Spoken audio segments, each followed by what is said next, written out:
Assalamualaikum warahmatullahi wabarakatuh. Perkenalkan, nama saya Fitri Handayani dari Program Studi Sosiologi Fakultas Ilmu Sosial dan Ilmu Budaya Universitas Trunojoyo Madura. Di sini saya akan sedikit membahas mengenai materi dari filsafat ilmu dan logika.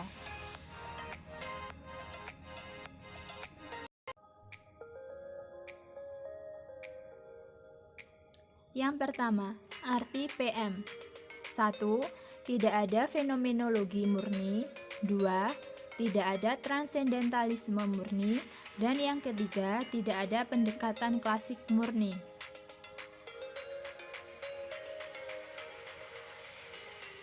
Kesadaran versus pikiran.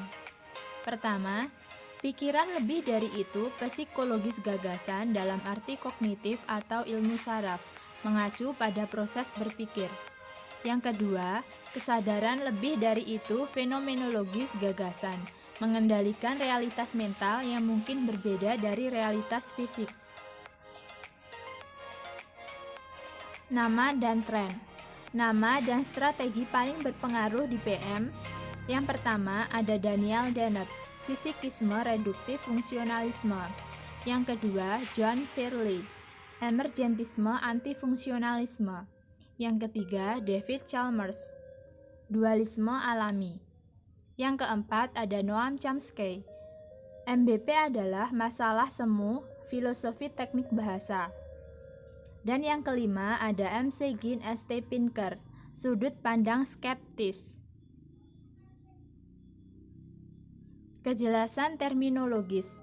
Yang pertama, acara, status, proses, qualia, dan properti. Qualia adalah cara segala sesuatu tampak, terlihat, atau tampak bagi makhluk sadar. Kriteria memiliki pikiran atau kesadaran. Ada dua kriteria. Yang pertama, kriteria epistemologis. 1. Pengetahuan langsung. 2. Privasi atau hak istimewa orang. Dan yang ketiga, infabilitas atau transparasi keintiman diri. Sedangkan kriteria ontologis. 1. Kriteria mentalitas non-spatial.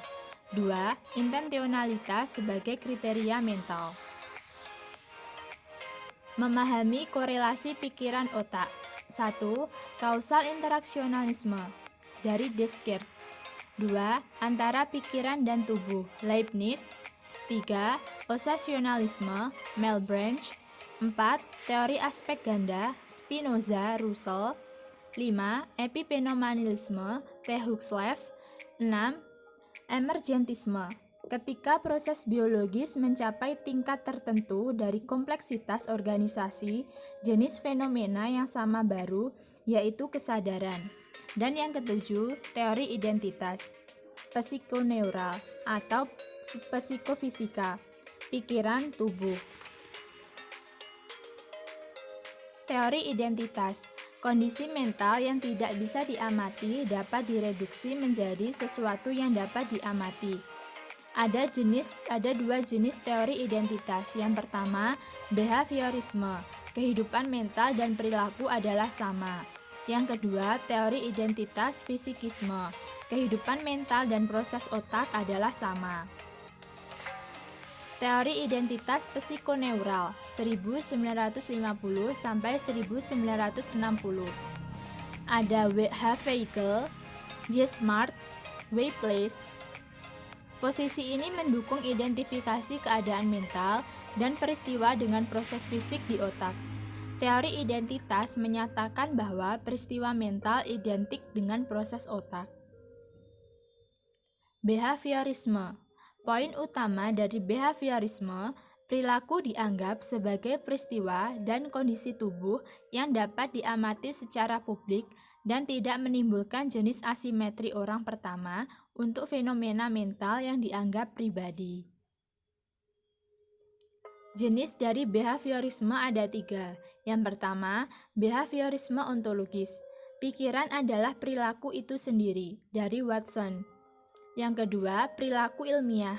Pikiran adalah proses operasional, masukan, stimulasi, kotak hitam keluaran, respon, dari Skinner. Dan yang ketiga, ada behaviorisme logis. Pikiran adalah makna luar, dari Wittgenstein, Real.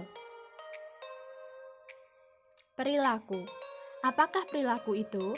Apapun yang dilakukan oleh orang atau organisme atau bahkan sistem mekanis, melakukannya dapat diamati secara publik.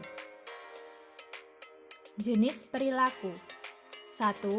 Reaksi dan respon fisiologis. 2. Gerakan tubuh. 3. Tindakan yang melibatkan gerakan tubuh. Dan yang keempat, tindakan yang tidak melibatkan gerakan tubuh secara terbuka. Fungsionalisme, ide dasar dari artificial intelligence. Jika pikiran itu berfungsi murni, masuk akal untuk memodelkannya di komputer. Fungsionalisme dan behaviorisme, berbicara tentang input sensorik dan output perilaku atau stimulus dan respon di konsep mentalitas. Fungsionalisme dan behaviorisme dalam kurung perbedaan. Fungsionalisme mendukung realisme mental memiliki status ontologis asli dan menghitungnya di antara fenomena dunia dengan tempat dalam struktur penyebabnya. Jenis monisme ada 3. Yang pertama, jenis dan fisikisme token. Yang kedua, monisme netral B. Russell. Dan yang ketiga, monisme anomali dari D. Davidson. Token dan jenis fisikisme. Yang pertama, fisikisme token. Dan yang kedua, ketika fisikisme. Jenis mental adalah jenis fisik. Monisme netral dari B. Russell. Hanya ada realitas yang baik, yaitu netral dan tidak keduanya fisik, bukan mental. Monisme anomali. Yang pertama, monisme nomologis materialisme. Yang kedua, monisme nomologis, keharmonisan prapembentukan teori terjemahan. Yang ketiga, dualisme anomali, dualisme kartesian. Dan yang keempat, monisme anomali versi Davidson.